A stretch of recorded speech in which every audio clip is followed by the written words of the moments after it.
Welcome to another show. What up, peeps? Week 2. What up? Here we are. Somehow we're back again. I'm surprised they didn't cancel us. Luckily, we do it for free. Yeah, that's No it. network's holding us down, man. So how was your week? The week's been pretty hectic. Bit shit day today, I'm not going to lie. But, we go strong. I make a lot of... I'm just bad with time. Really bad with time. I thought I had a 12:30 appointment today. Sat down in the sauna at about 11:55 to just see that I had to be somewhere at 12, and I was like, oh, for fuck. And it just made some bad errors. But yeah, that's me. But we're here. That's it. Pretty eventful weekend. I mean, in the MMA world. I say in the entertainment world, it was entertainment. That was the biggest vocal point of combat sports. I agree. In terms of fights, there wasn't that many cards. I think it was just one big event on. Just the UFC. Just the UFC. Yeah. Bit of a lackluster card too. Yeah, I think losing Curtis Blades and. Yeah, that was the big focus. It's always going to be losing your main event. It's always going to be an issue. But there were some good fights in there. Yeah. I seen the first fight on the main card was I forget his name, Jordan Pierce, was it? Or Jonathan Pierce, his name. He was really good, man. Yeah. I watched him. He was our only young guy, and then he fought. I forget the other lad's name, but it was a good fight, man. Yeah. He showed some real skills, that Pierce, man. Early on, the other guy was putting some good pace on, some good shots. But Pierce weathered the storm, and I was pretty impressed, man. I thought it was a really good fight. And there was also a fight in the heavyweight division. Sloppy rigs, not gonna lie there. But one of the guys, he got a late nose call, and he did really good, man. He showed good, good skills. He put in 3 good rounds. It was a good fight.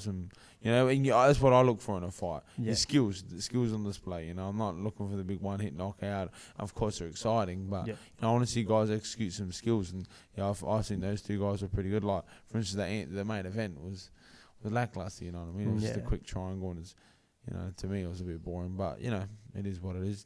Anthony Smith did his job, and I guess so. Yeah. So I watched the main event. Anthony Smith and what was his name again? The other guy? I forget his name. Whatever it was. Yeah, we're not calling names on this show. That was the only fight I caught on the UFC. And then I went back and I rewatched your mate. Sato. Sato fought as well. But versus the guy that he came up against, man, he's pretty good. He's good. Sato looked good, man, but he just looked like he was just trying to find his range. And when that guy hit him, he hit him hard. Yeah. And on the ground, he just took over real fast. Is he at Sanford? Sato. Yeah. He's I was looking at the corner and. Yeah, no cornerman there. That's because the gym is so busy, man. Yeah. I mean, like Henry and like Greg and the coaches there and Cammy and stuff, like they're flying out like, man, it's not non-stop, man. They're pretty much like, come to a point where they want to just enjoy a bit of the time at home. Yeah. I mean, because they got to miss their families and stuff. It's a tough gig, this stuff, man, especially with the whole quarantines and lockdowns and, sometimes they're like, well, for instance, Greg and Henry went over for my fight. They went over to Fight Island, and they, were quarantined over there. Then they come over to Singapore, quarantine again.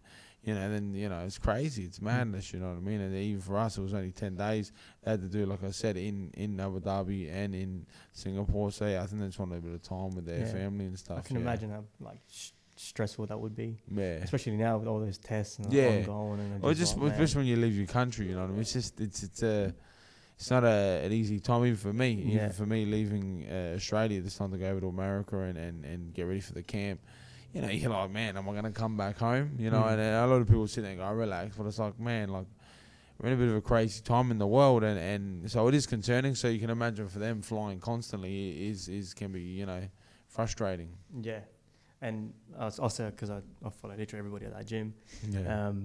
Henry Hooft is like, what, 49-0 in the COVID test? He's had about 40-something tests. And he's come up all negative. Yeah. So the man is unstoppable. How is he inside that gym? Like, he's just it's a presence. You know what I mean? He is. It's the best way to put it. He's just a presence. You know what I mean?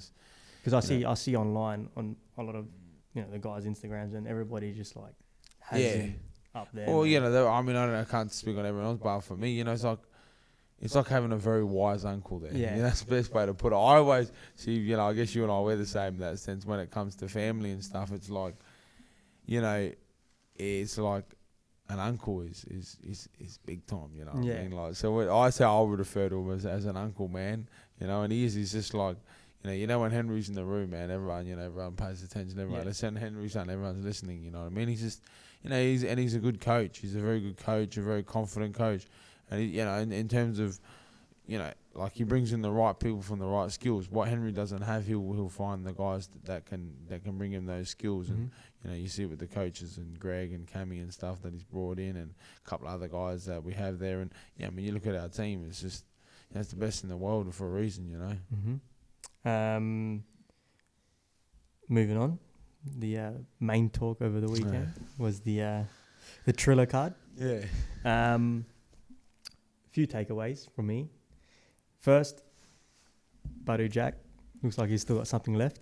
I didn't watch that fight. I'm not gonna lie, I didn't see it at all, because I mean, personally, I wasn't really interested in the card. Yeah. Like, you know, I don't want to bag on you. Yeah. Like, you're those guys. No offense, you jumped on it. Yeah. Because it's like, as people, if Jordan played another game, you'd have all these nobody NBA fans be like, man, I've got to watch Jordan play live, man. I'm like, you're not watching Jordan. Mm-hmm. Like, yeah, you are watching Michael Jordan. I know, everyone, you know, it's easy to, you know, you're gonna say that, but you're not. That's not Mike Tyson. That's not Roy Jones. I mean, I just watched the weigh-in. I just thought, yeah, come on, man, looks like my dad. You know what I mean? Yeah. Like, you know, and everyone's gonna be like, it's Mike Tyson. Like, I love Mike. You know, probably more than most of the fans that watched it. I'm a huge fan of Mike Tyson and Roy Jones. Watched a lot of their fights. You know, they're inspirations of ours. You know, but you know, to me, you know, these guys are legends, man. They're legends, and they're you know, for a reason. And you want to leave them where you found them. You know, you know, like in what I'm saying. And that is like, you let them be, let them, you know, be gracious and live out their careers. And you know, I mean, it's fun. I think it's a great idea, but I would like to see that even like that guy watching. I get confused because I was. You know, I'm not the greatest when it comes to YouTube and the internet and stuff. But these other guys, is it Jake Paul, Logan Paul? How are there two of them? Jake. So they're both brothers. Oh, they're brothers. They're brothers. Yeah, see, I didn't know that. And I'm just like, because I was getting so confused. I was listening to Below the Belt with Brendan Schaub on it. And he's talking about Logan and he's saying Jake. Yeah, so they're both jumped into the boxing. Oh, so they've both, I was so confused there. Yeah. I was very confused there for a moment. Yeah. So there's two brothers. Yeah, they're brothers. Oh, okay. Yeah, so Logan fought another big YouTube dude, I think like last year sometime. Yeah. And I guess he was the one that kind of started this whole, you know, everybody jumping into and trying to play. Well, I got no problem with those sorts of guys doing what they do, but I just would like to see, like, even Mike and Roy Jones, I would like to see. I find when the older guys come back in like this, or these YouTubers, or whatever you want to call them, they're clogging up the talent. Like, there are guys out there, heavyweights. There are guys who are the next Mike Tysons, the next Roy Jones Juniors. Like, I want to see those guys. You know, no offense. You know, people might think that I'm bagging those guys out. In a sense, I am, because it's like, man, you know, step out the way graciously. Let the new talent through. Like, how can we ever have, you know, new eras of Mike Tyson's and, like I'm saying, Roy Jones and stuff, if we keep just playing the old guys over and over, running a replay? Like, let's get the new guys out there. Let's build up a show off Mike Tyson and that, and have a main card with some new exciting fighters on it, you know, rather than, you know, having the old guys being the main draw card. Because then once again, no one's educated there. They're just, Mike Tyson fight, you know. And you don't see any new talent. That's one thing why I sort of am against this card, because I'm like, I don't want to see the old guys just keep on doing it. I want to see some new young hungry. And there's some killers out there in the world that need to be seen, and they're not getting a chance because we're wasting our money and you know, the fans, and this is why I want to do a podcast like this, because I want to educate the people. It's the fans who are gonna make the difference. I'll put your dollars into the you know, One Championship, to the Bellators, to the UFC cards. Watch, like I said, that Jonathan Pierce. No one's probably ever heard of him. These are the guys I want to watch. They're the guys I'm excited about. I couldn't care about Mike Tyson and Roy Jones, honestly, doing an over-glorified training session. Yeah, that's what it was. It was you paid to watch two old guys like train. Yeah, I don't. for me, I enjoyed it. I had fun with it. Yeah, I guess, but that's I'm the casual fan. That's what I mean, Like, and that's what I mean. Without offending anyone, it's the armchair fan. That's what I call it, man. They're gonna sit there and be like, I got to watch Mike live, man. Yeah, and I watched the fight and I watched the replay of it, and I was, be like, this is the guy's got it still, but. Yeah, it's like I just want to see the new guys. Like I said, that's who I want to see fight. I want to see the up and comers. So before we move on, let's just stop you right in your tracks because I've got it all planned out. Let's just touch on the Nate Robinson and Jake Paul fight. Yeah. So Jake Paul, this is his second pro boxing fight. He hasn't fought a pro. Yeah. But that's pretty much pro boxing anyway. Yeah. Just putting it out there. Most of the pro boxers that come up through the ranks, they fight guys like Nate Robinson anyway. True. So who really cares? Jake Paul probably has 2 years now, training, probably just under 2 years. Nate Robinson's fresh thought. Yeah. All right. Now we've discussed this. Apparently he didn't even spar for training. That's apparently the word. Well, he looked. Honestly, it was just like grabbing some dude off the street and just chucking him in. I didn't see it because, like I said, I personally don't respect the fights. I didn't watch it. Yeah, so Jake Paul, credit due, he does know a little. He's got technique, man. He was taught right and he was probably doing proper sparring and he was doing everything properly, and it showed in the fight. Like, man, he dropped him like 3 times until he left him out cold. Now we've spoken about this before, on matching up. 2 fighters that are completely not even compared, and I feel like putting on a fight like that is pretty dangerous. I know Nate Robinson is an ex-athlete, pro athlete, or whatever, but like the commentators were saying, like Adesanya and I can't remember the other bloke's name. They were saying, you can play ball sports, you can't play boxing. That's the thing. People just don't get it. They don't. They honestly don't get this sport and how dangerous it can be, man. Yeah. And you're seeing it a bit I see it on the local level, and now you're seeing it on the highest, well, not the highest level, but where levels where there's a lot of money being at play. This is not a joke, man. Yeah. People can get badly hurt, killed. Mm-hmm. People can die. Like professional boxers have died, kickboxers have died, doing these sports. You're taking like blunt force trauma to your head. It's never good for anybody. So I mean, people just got to start realizing it's not a joke. And when you get a real fighter in there, like what's this? When are we going to see someone really badly get hurt? On such a big, and it's going to put such a bad light on martial arts. It's going to make it so much more. It's already very voodoo. No one wants to touch it. Taboo. Sorry, the word. But no one wants to touch it.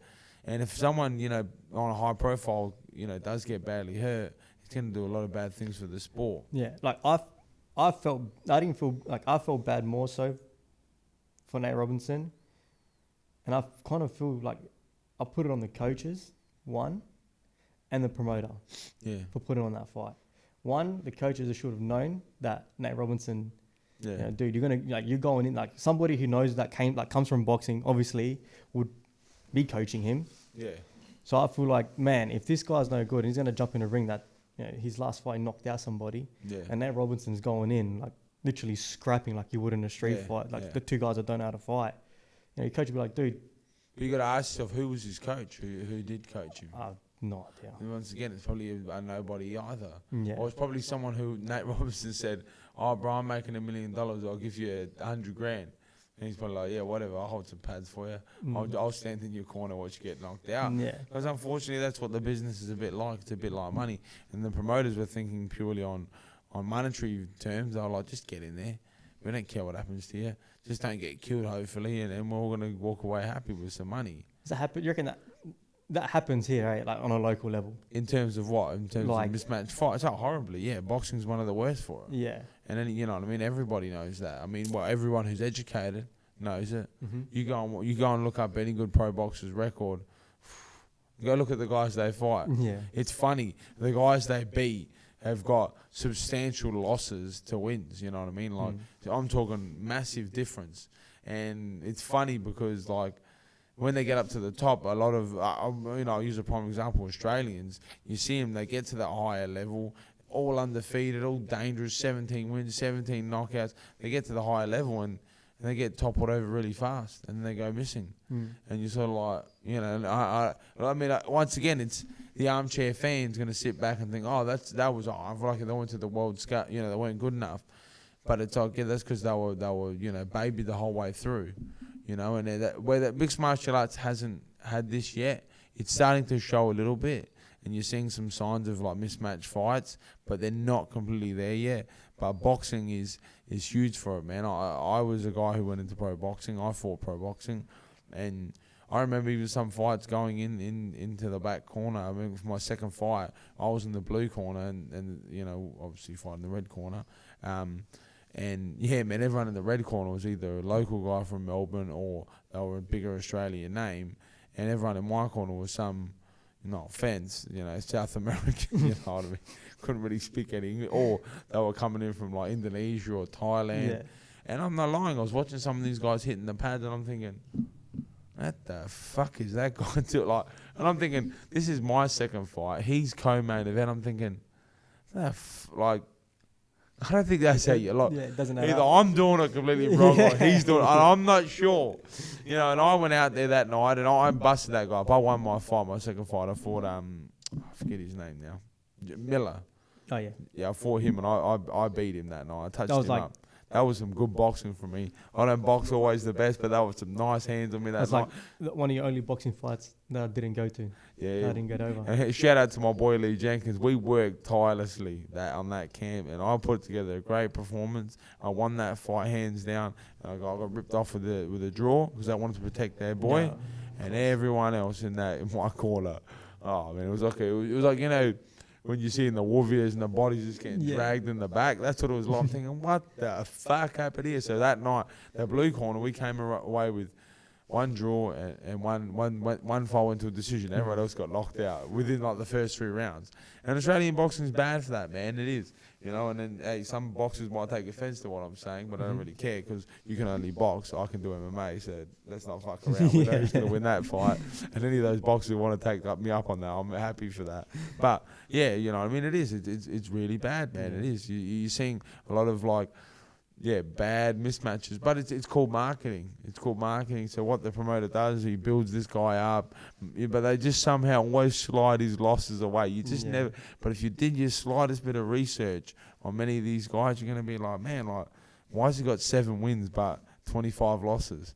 And then you go look at his losses. They're always like most of his wins, against like other spastics as well. Yeah, you know, that's why they call them journeymen, and that's what I'm here to do. You know, I want to educate the Australian combat scene on what this is all about.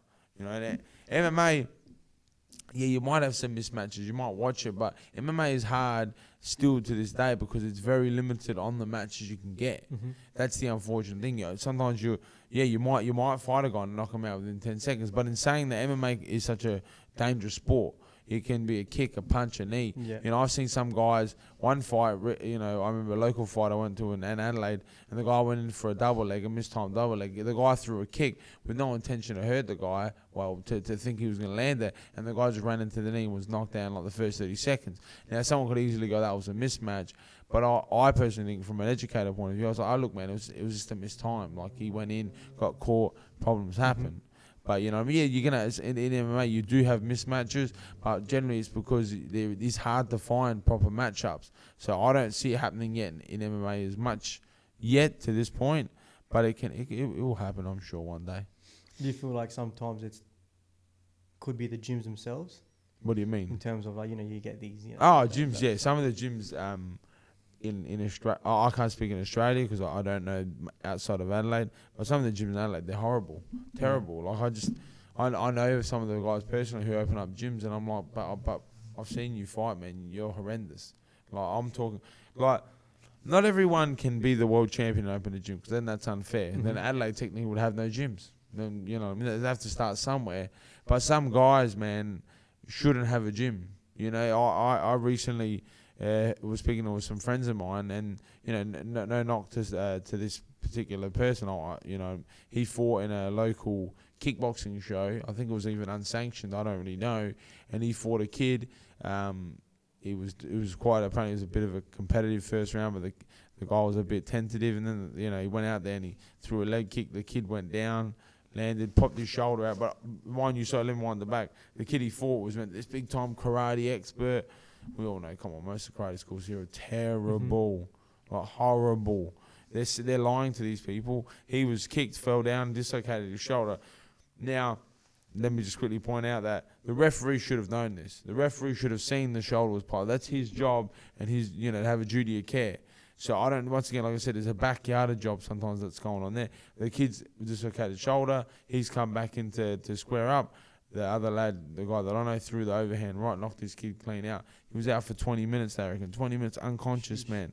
They reckon he was taken to hospital. And then only 2 weeks ago, I seen my friends, who's the coach, the kid who knocked the guy out, and he was telling me that the guy had to go back into ICU because he's still got bleeding on the brain. And that's what I mean. Like, we could have someone die because people don't know what they're doing. These idiot coaches who are opening up these cowboy gyms, no one's going to sit back and might think, oh, you're arrogant now because you think you're part of, big organisation. It's not. I'm not saying that, but it's dangerous. It is a dangerous sport, this sport, and people need to be very careful with who they put in there. And, I came from a gym that my coaches and my brothers, who also helped me, train, they were very, big on, we had to tick every single box. You know what I mean? I remember my coach Peter O'Shea, so you were learned under Peter in jiu-jitsu. Peter wouldn't give us a belt unless we would win multiple gold medals. Peters would not grade you. I remember training with some guys for 5 years and they were still white belts, man. And, that's not a good business model. And that's the problem. That's what's happening to martial arts. Yeah. It's not a good business model because everybody wants a certificate, everybody wants the gold, the belt, and everyone wants to be pat on the back. But that doesn't keep members coming back in. See, our gym was not for profit. So Peter was like, I don't really care if you don't come back. We're still going to be here. So we learned the hard way, and so a lot of gyms are being opened, in a way fraudulently. You know what I mean? I do think it, people might go, it's a bit of a big word to say, but to me, I can see the fraudulent acts that are happening. You're lying to people. It's like me getting a carpenter in who's got no idea what he's doing. I use the carpenter reference a bit because they've got to go and do 4 years of study to come and build a house. Now, some cowboy from down the corner, I know how to put nails in, you know how to put nails in, but we don't know how to build a fucking house safely. And I'm sure we could learn off of YouTube, but is it really a safe house? In a couple of years, the probably thing will fall in and kill the people. And that's what's going to happen. No one's going to really point it out until someone dies, and I don't want to see that happen. I've been making a real point of it. And any interviews I do, any podcasts I do, I point out, that these guys are liars, they're fraudulent, and they're going to get people hurt. And now we're seeing it at the with Jake Paul and Nate Robertson. We're seeing it. We're seeing what's happening. And I just really hope, like I said, that that something gets done about it before someone gets killed. I don't want to see that. All right, guys, another shout out to my guys at Flow Traffic, also a sponsor of The Spun and also a sponsor of this great podcast. For all your traffic controlling needs, guys, hit up Flow Traffic, best in the business. Going back to the Tyson and Roy Jones, it made me think, man, because when you watch the fight, after the fight, in the interview, Mike Tyson, man, if it looked like, he had a purpose again. He was just I want to do it again. He was going to Roy Jones man, we got to do this now. And Roy Jones man, this shit hurt, man.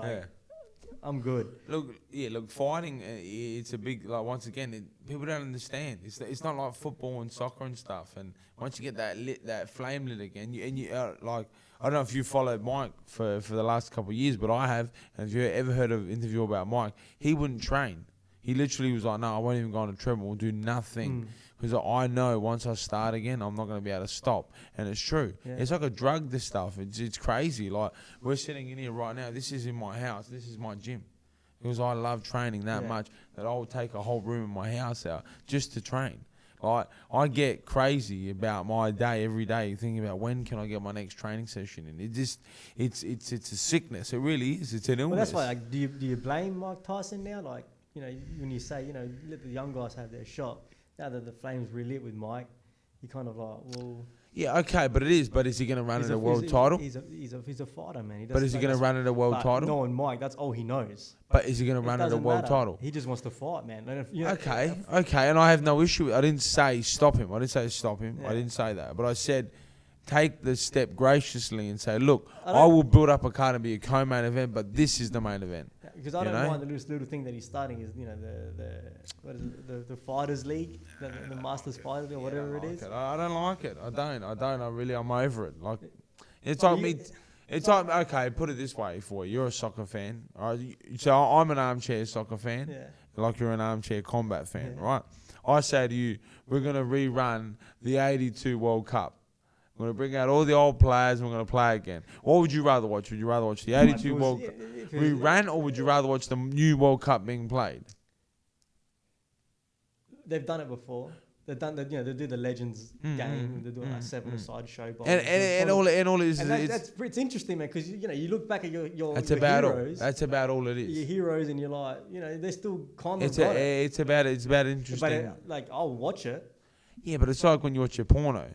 You're really only there for the cum shot, you know what I mean? Yeah. You're not going to watch the whole dialogue, and that's what Mike Tyson and that are. They're fillers, It's an entertainment thing now. Yeah. It's really the bridge between wrestling and real fighting. Yeah. Now we found the exact middle. Yeah. This is entertainment where you're like, okay, it's not it is a fight, but it's not. It's like even with Jake Paul and that, it's a fight, but it's not. You're not going to see high-skilled fighters fight. You're going to see someone get knocked out like we did. You're going to see the guys actually training for fights. But it's not a real fight. It's two guys just having a bit of a scrap. It's a borderline glorified bar fight. That's what it literally is. I want to see the new up-and-comers. I want to see the new guys. I want to see... how much did Jake Paul get paid? That son of a bitch. How much did he get paid? No idea. No disrespect to the guy. Good on him, man. He's making good money. He's doing his thing. He's a smart guy, intelligent guy, and he's taking advantage of it all. But how much is he getting paid? I bet he's getting paid a hell of a lot more than me. Fuck oath, I bet 400 guaranteed. No, that's got to be fake news. Fake news. Hashtag. Where's Donald Trump when you need him? And we'll get Donald Trump on here. You know what would be interesting? I would like to see him fight Dylan Dennis. I think Dylan Dennis would bash him up. But that'd be an interesting fight. Now, that's a fight I'd watch. A real fight against this sort of up-and-coming sort of guy, apparently. Who's Jake Paul? Yeah. I'd like to see that. I would be interested in seeing that fight. He called out Conor McGregor. Come on, bro. I'm kind of eating him alive. He's delirious. He is delirious. I can't even believe I just said that. It's like, just get over it. Oh, so they are brothers. There you go. Yeah. Logan is said to have brought in 100,000, so Jake payday was likely to be similar pay. What's to say, nearly just under $1 million. So let's just say, even if it was that is fake or not, I'm sure he either got that nearly $1 million or probably more. Some UFC champions didn't even make that. That's what I'm saying. Yeah. That's what hurts me. I'm sitting here watching this YouTuber fight for like 300 times more than I fight for. And it's it's stupid, it's dumb. Yeah, that's what I mean. It's that in between of entertainment wrestling and real fighting. This is the in between mark, you know what I mean? And all respect to the guy, good on you. He's making his money, he's smart with his money, but I just wish that's why we need the fans to be educated. We need the fans to be educated. Put the money so really we can put the money, that's right, put the money in the real fights and see the real fighters get on the big scene. And promotions to do right by their fighters. That's it. 100%. Yeah. Don't just promoters. Don't just take the money and keep it yourself. Right. Pay us. Anderson Silva. And what's happening? Released from the UFC. Yeah, I heard about that. Future. What do you reckon his future? He had one fight left on his contract too, apparently.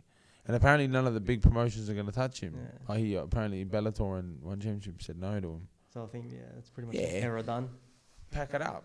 Yeah. You know what I mean? He's a legend, But once again, some guys just like to fight. Well, I touched on that thing last week, and I was saying, some guys just like to fight, man. And unfortunately, but it's at a point. It's like a job.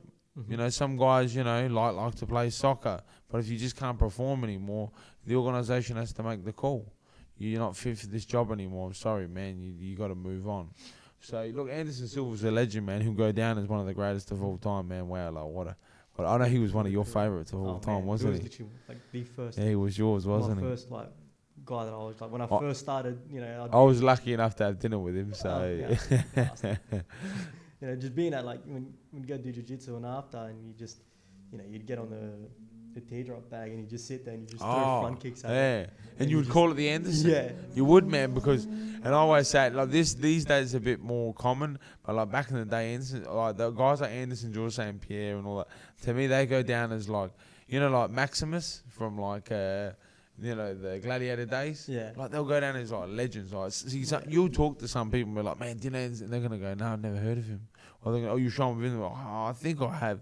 Like, that's how big his name was. Like, that he goes down as like one of the greatest warriors of all time. You know, they're like Michael Jordans in a way. You know, they reinvented a sport. They made a sport into something. You know, the people would sit there and be like, oh, did he just do that? Like, when he did that upwards elbow, man, it was just like how many times have you watched that over and over and over, and just like, how did he do that?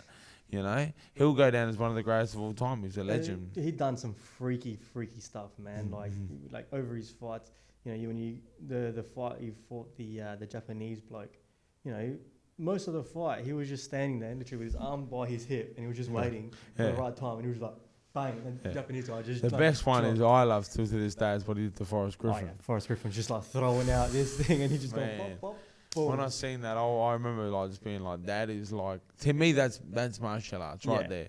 You know, like, you know, that is a true like martial arts to like, you know, timing and precision, and that's what I want to see. That's what I want to see. Yeah, I think for me, when like growing up, you know, you see martial artists and they've got this like mythical aura behind them, like, you know, these guys. It's almost like they're fake. Yeah. And then you go out and you see Anderson Silva do that, and it's like, holy shit, you know, maybe they are that. You know, that's what it's like watching a guy like Stylebender. For me, he is that guy. I'm sitting there sometimes like, nah, man, you can't do that. Yeah. But he doesn't, man.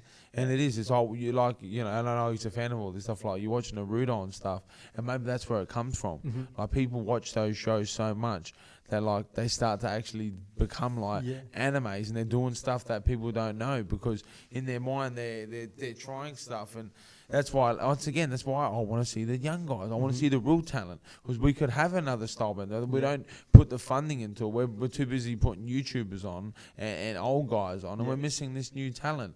And we could be finding the next George St. Pierre, the next Anderson Silva, which we sort of have in Stylebender. You know what I mean? You know, and but it is. That's what I mean by they'll go down like Maximus, like these legends, these myths. Like, you know, you could stand in front of someone and be like, man, this guy here, he front kicked a guy and knocked him out. You'd be like, here we go, like, what a dumb story. But bro, he did it. Alright guys, if you're wondering how to get your name or your brand on our show, hit myself up or hit the show up on our social medias. Send us a message, drop a line, and we can talk how to get your name involved with our podcast, guys. So hit us up, all brands from not only from Adelaide, from all over Australia and all over the world, guys.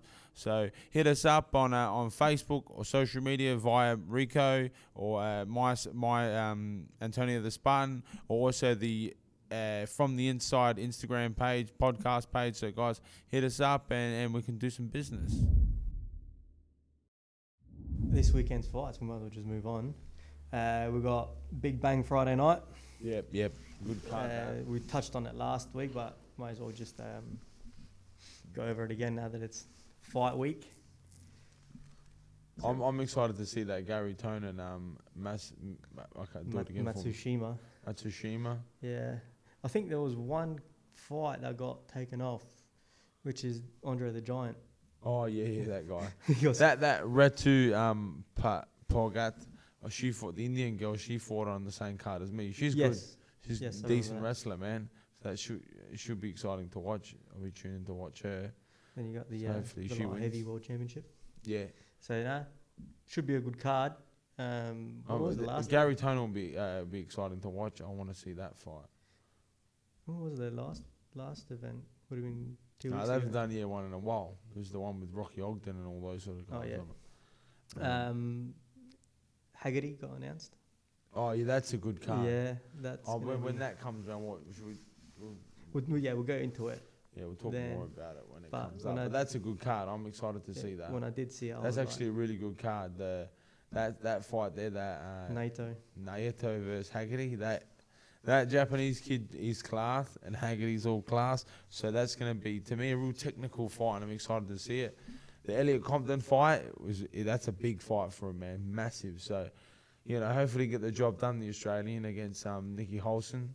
who's a living legend. Everybody knows Nicky Holson. So Anderson Silva looks like he did. yeah, Anderson Silva's back. He looks like he did get a contract. Yeah, man, he could just lighten that skin up a bit. Who else is on it? Who else is on that down the bottom there? Oh, no one, nothing. Oh, that Ali Mohammed, I've seen it. Is that I can't It's say. like How do you say Iranian that? hub. How do you say his name? Mohammed. I've seen it. He was off the Warriors, the Warriors series. He got signed off that. That's what he does well. We'll see. We'll see. Interesting. And we got, what's the other event that's on? Bellator's not on, is it? No, there's no Bellator. UFC? Nah, the UFC is the following weekend. Oh, no, UFC on this weekend? I don't think so. I was going to say, surely. They're always on. The UFC, have they had a break? Nah, literally, I don't think they have. Oh, Hermanson Vittori. Yeah. Interesting. Because he's a call up, isn't he? Because he was meant to fight someone else, that Hermanson. This weekend? The 6th? Yeah. Nah, it's the following. Is it? Yeah. No. So then there is no UFC this weekend. Oh, no, it is this weekend, the 6th, Sunday. Yeah, the 6th. You got Hermanson, OSP. OSP hasn't looked at. He went up to heavyweight his last fight, didn't he? Yeah. Yeah, he looks slow. Yeah. When's did you see Triple G's back? He's fighting. Cesare Meta. I want to see the that one there, Canelo Smith. I can't wait for that. My boy's gonna absolutely run straight through him. I'm sorry, bro. The fucking Scousers, lad. That fight week, Callum Smith, we'll lad. go into it, man, because fucking hell, lad. you know how big of a Canelo fan I am. And I'm a big Scouse, alright. Shout out to all my Scouse people out there. I'm a born again Scouse. So yeah, pretty much Errol Spence, Danny Garcia. I see on there you had something about Diego Maradona. You want to give a shout out to him? Yeah. You want to pay some respects? Yeah, I don't know how I'm gonna get, man. Because I do want to. When we touch on, we might as well just go into it now because of the fights this weekend. Not many big cards and. What are we doing? What, are we gonna do a whole fucking tribute to him? Yeah, there's a full fucking. Are you doing a talk and you got a eulogy written up?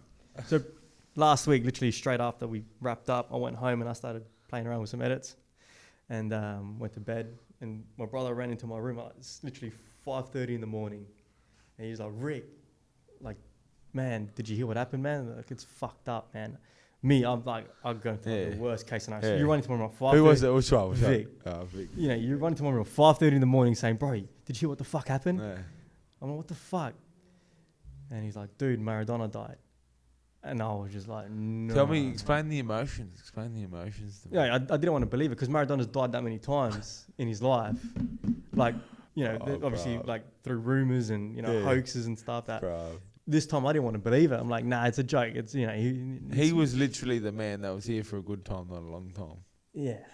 He is, man. Come on. I thought, you know, Maradona, man, like, you know, when I grew up, my parents would talk about him, man. It was like, you know, it was like a mythical legend. Like, you know, he was immortal. Like, I can imagine how you see him is how I see some of the and look, fighters, and I'm man. Chilean, and Maradona was Argentinian. And, you know, us and Arjos, you know, we go toe to toe. Well, let's not get into that. You know, we don't want to. This room can't handle the heat. You know what I mean? But you know, Maradona has made us drop that because of what he stood for. Yeah. You know, he came from very humble beginnings, and you know, like I feel like in any sport, if you come from that sort of upbringing, it's just going to drive you, man, to become great. Like honestly, I honestly don't believe if you don't have, you know, like a hard upbringing, man, it's going to be very hard for you to do to be great at something. I truly do believe that. And, you know, these days, these kids, you know, they get iPhones at 6 years old, you know, they've got everything, you know, what they want, and they're spoiled. And by the time they're 16, you know, they're going to be like, you know, I'm not going to keep playing soccer. Fuck that, man. Like, you know, and that's what's happening with a lot of kids these days. They see short gains rather than long gains, you know what I mean? No one wants to put in that work for, what if fuck it might not work out, I'll just get a normal job. Exactly. And, Maradona is a living example, and you know you can say the same thing for Mike Tyson as well. You know, those guys, they had hard upbringings, man. Well, most of the top athletes in the world are all coming from very hard, you know, humble beginnings. There's very minimal, especially like huge name athletes like your Michael Jordans, Mike Tysons, your, you know, Maradonas, you know, even your Ronaldos, your Messis. You know, no one's ever been like, oh, my dad was an investment banker and then I made Exactly. it. Because, you know, there's a good saying, I can't remember who said, I heard it on Joe Rogan, I think it was Malvin Hagler?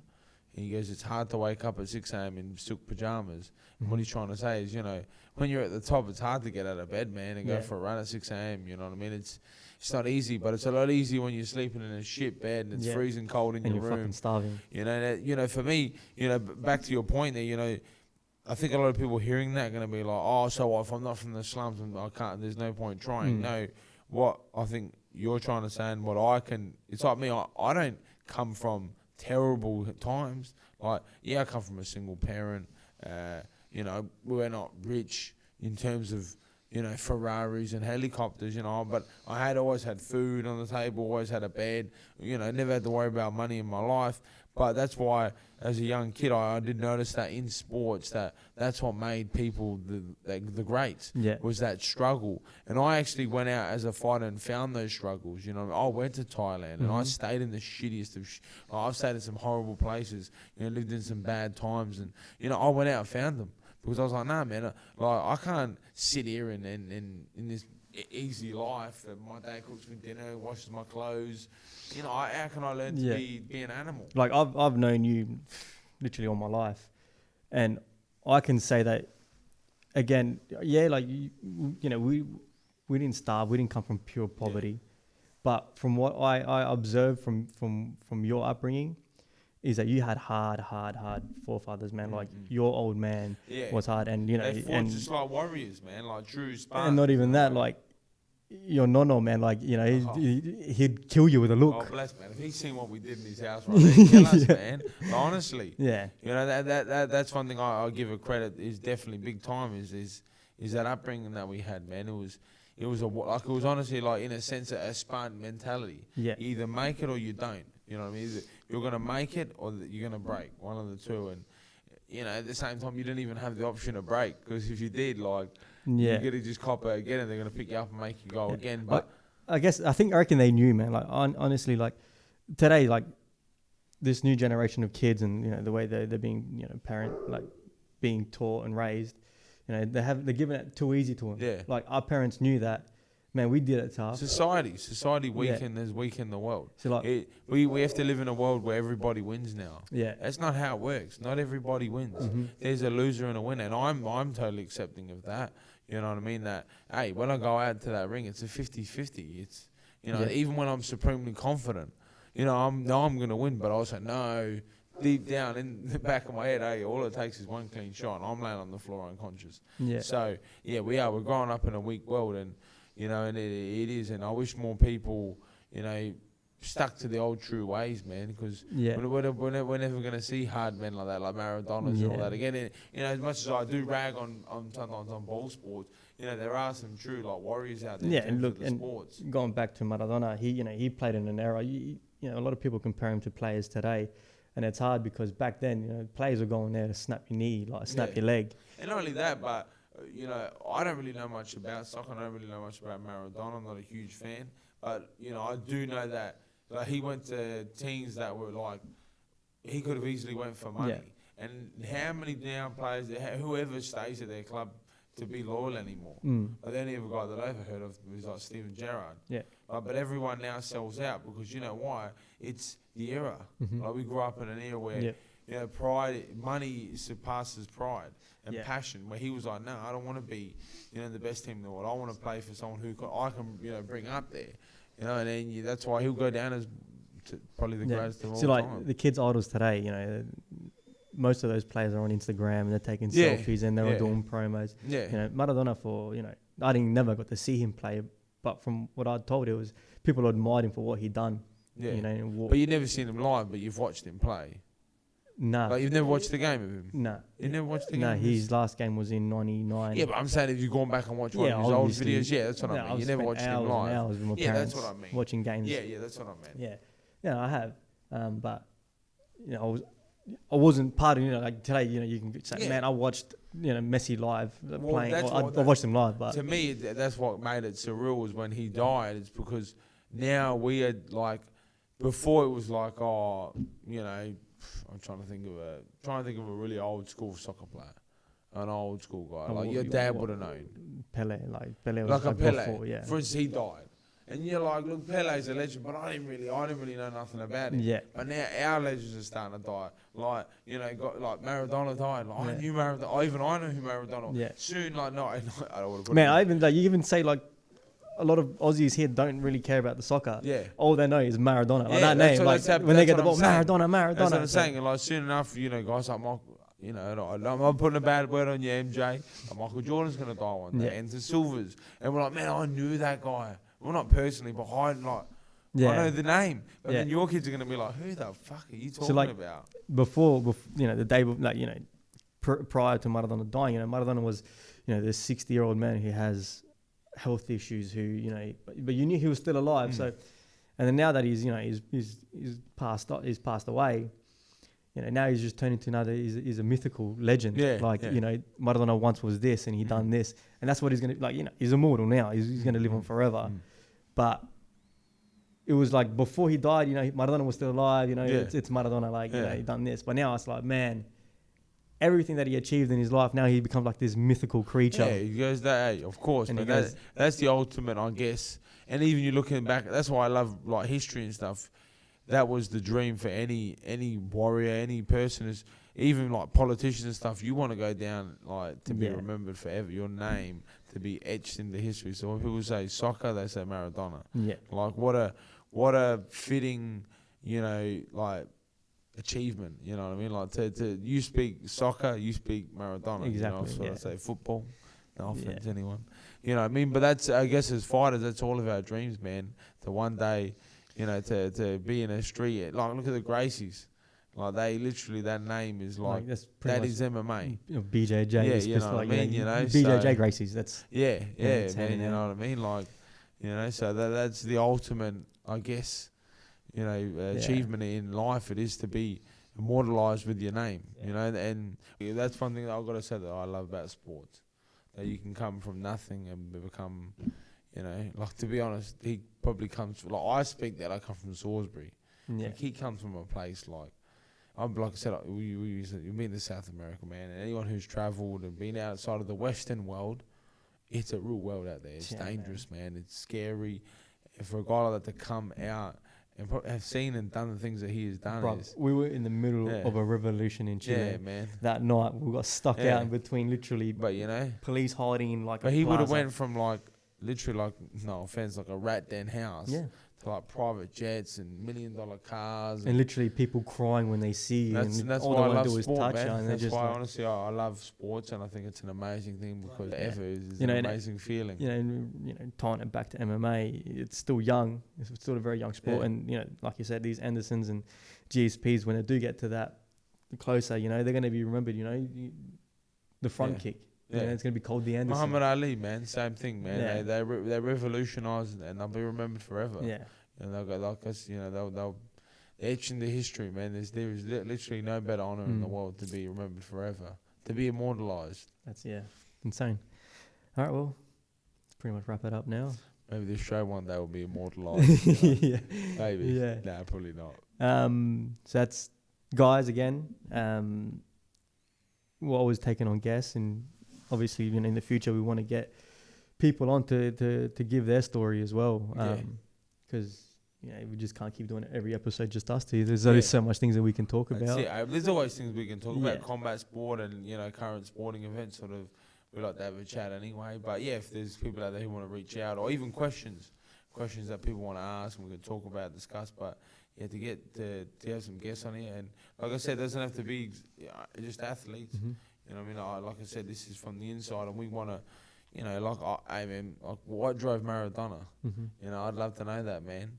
I'm sure it's to make a better life for him and his family, but, you know, to get out of bed every day, and, you know, back then especially, there's no such thing as the TV and there was TV, sorry, but there was no internet, and he would have been like, I don't know how we ever going to make that. And how insane is that? Yeah. That he came up in an era where there was no internet, no social media, and he was known in every single corner of the world. Exactly. That was something. You know, that's why, honestly, kids of the next generation won't understand, but think people like Elvis Presley and even guys like Slash and guys like Maradona, you know, these guys are in an era where you can't, like, look at a guy like Jake Paul. He's had 2 fights and he's known as a better fighter than me. Yeah.